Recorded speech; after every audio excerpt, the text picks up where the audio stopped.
وقت ہم جناب نعیم اللہ روڈ قبرستان چوک میں کھڑے ہیں جناب، جہاں پہ جناب نعیم صاحب جناب حلوا پوری زبردست ناشتہ تیار کرتے ہیں، اور جناب ہم نے قرآن پاک کرنا ہے۔ قرآن پاک ایک ایسی کتاب ہے جو اللہ کے یہاں محفوظ ہے، اور اللہ نے اس کی قسم دی ہے کہ اس کو کوئی بدل نہیں سکتا۔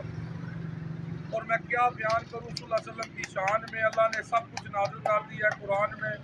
اما عائشہ سے کسی نے پوچھا کہ آپ صلی اللہ علیہ وسلم کی سیرت کیا ہے، تو اما عائشہ فرماتی ہیں قرآن قرآن۔ آپ صلی اللہ علیہ وسلم فرماتے ہیں قرآن پڑھا کرو، قرآن پڑھا کرو، یہ قیامت کے دن تمہاری سفارش کرے گا۔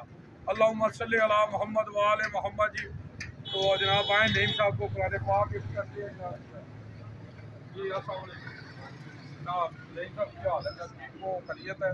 بسم اللہ جی، جناب کو قرآن پاک گفٹ کرنا ہے جناب۔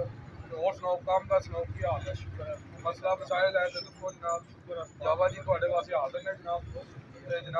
اور ساڈے ایک وعدہ کرنا ہے کہ آپ سے چلو فرماتے ہیں ابو کر اگر صبح صبح قرآن کی آیت کو پڑھ کے سمجھ لے نا تو 100 نفلوں کا ثواب ہے۔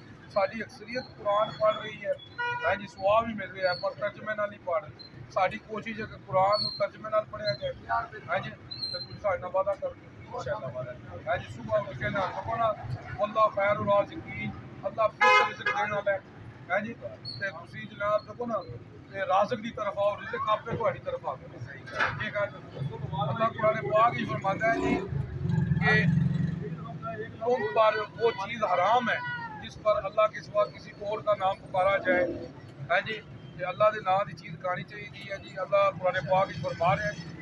تے میں آخری جی شعر بولاں گا جناب کہ آج بھی ہم ہر جنگ جیت جائیں گے بدر کی طرح، اگر ہم ہو جائیں ابو بکر عمر عثمان علی کی طرح۔